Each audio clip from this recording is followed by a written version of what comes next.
I think Thailand used to be more of a refuge for people like that, though, in like 10 years ago. It's not as much of a refuge anymore, is it?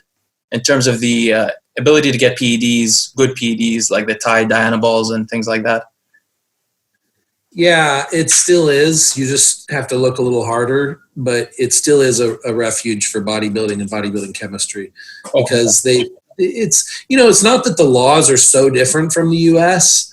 The laws are actually, a lot of the laws that are created around these things are created by, let's say, large lobbying groups that do it through America and then trickle the influence from America to the rest of the world. So still a lot of the laws are similar. It's just that they see no reason to enforce it because it's not a problem.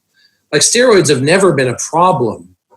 And in America, it's like, even though it's not a problem, because of this bureaucracy and this machine that needs to be fed and this control and this nanny state, we've got to enforce against steroids. And in Thailand, they're basically like, well, steroids isn't hurting anybody, so why are we going to allocate energy and time and put people in prison for something like for example, there's a guy that got busted here for not having a work permit.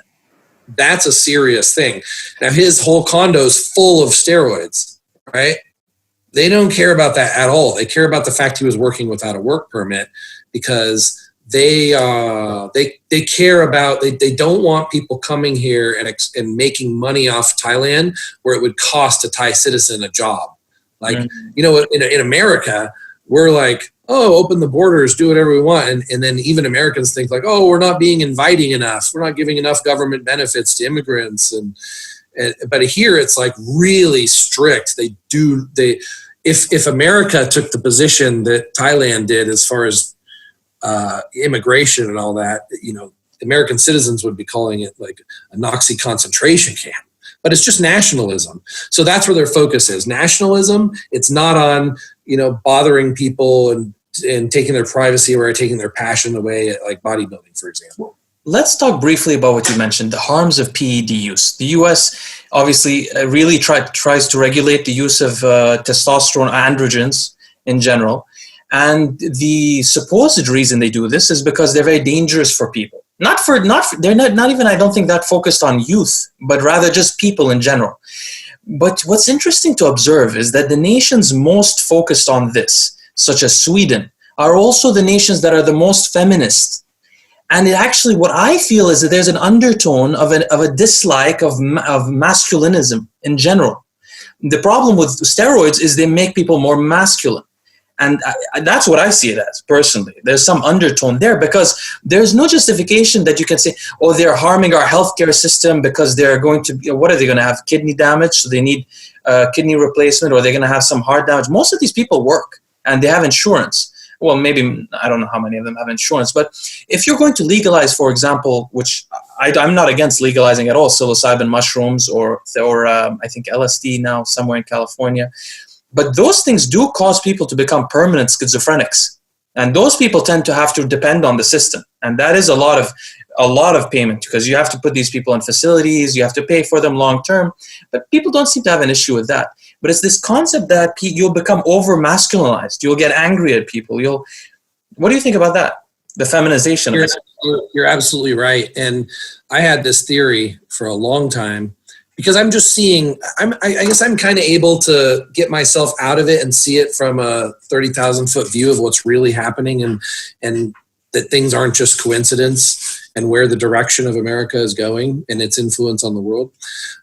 And I talked to a politician about this, who's well connected, because I have a lot of underground people I communicate with to get my facts, so that I'm making informed decisions and I understand what's really going on for myself, even if I'm not allowed to talk about it. Yeah. And I was talking to this politician, and he said, yes, it is a strategic movement to feminize America, because it's easy to control a feminine culture. It's very hard to control masculinity, because masculinity leads to free thinking. And free thinking is dangerous for the system. If you want to control the population, you have to feminize them. So they are feminizing the men, so the men don't stand up for their rights or don't question authority. And that sounds crazy, because at first it sounds crazy, like a lot of women are probably thinking, no, I'm free thinking.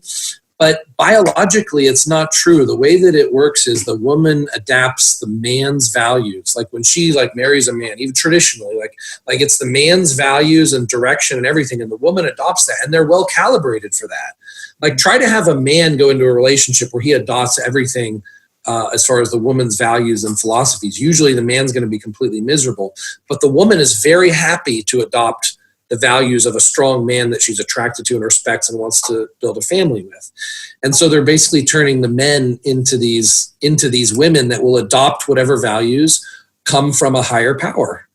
And so, yes, it's not about health. People need, if you want to understand how the government works and you want to come in with the right perspective, you have to understand the government does not, and when I say the government, I am speaking very broadly. The government is one component of a huge network of people who control the world, and you and me, we are peasants, and there's this class up here that controls everything, and it's just how the world works and has always worked. That's the same thing from politicians that I know. Here's a way to look at it that we can't argue with. I think everybody, man and woman, would agree that on average, women are more emotional than man. So that's step number one. Then we can agree that is partially hormonal. And there's other components, but it's partially hormonal. Like estrogen goes up, testosterone goes down, we become more emotional. So you can control that in a man too. Now we can all agree also that when someone is very emotional, they're not able to make a logical decision. If you control the emotions, you control their decision, man or women. So then you can see the path that this takes about how you can control people by feminizing them.